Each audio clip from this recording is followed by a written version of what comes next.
All right, Iran and Oman appear to be edging closer to an agreement on reopening the Strait of Hormuz. In a joint statement, Iran and Oman said that they've discussed a proposal to temporarily reopen the vital waterway and plan to clear mines. However, Iran insists that the U.S. would need to lift its blockade before ships could be allowed to pass. This morning, in an interview with conservative radio host Glenn Beck, President Trump said the Strait of Hormuz is, quote, functioning, but that there will still be drone and rocket shots from time to time. For more on the situation in the Middle East, we are now joined by CBS News national security analyst Aaron MacLean.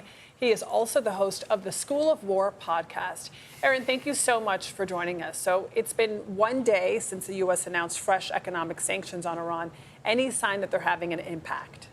Well, we are seeing, for example, lines at gas stations inside of Iran.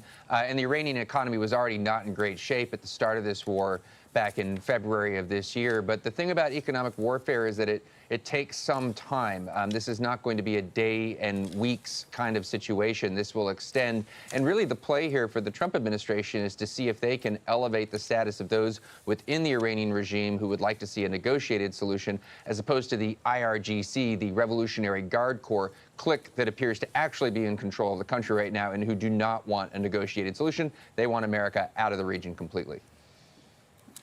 Putting your School of War hat on, Aaron, have economic levers brought about success in conflicts previously just using, we've been using the military. That hasn't seemed to work at this point. I get it. Their air forces destroyed.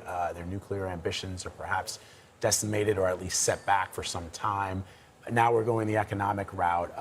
Is that the way to bring Iran to the negotiating table? Has it worked in the past?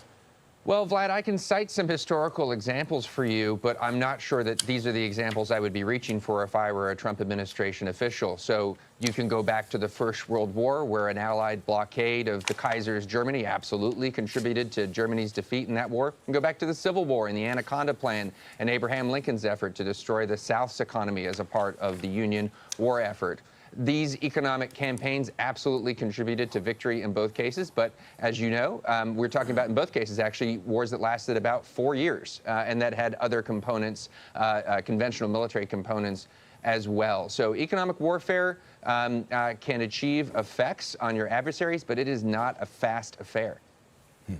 All right, Aaron MacLean, always great to have your analysis. Thank you, friend. Thanks, guys.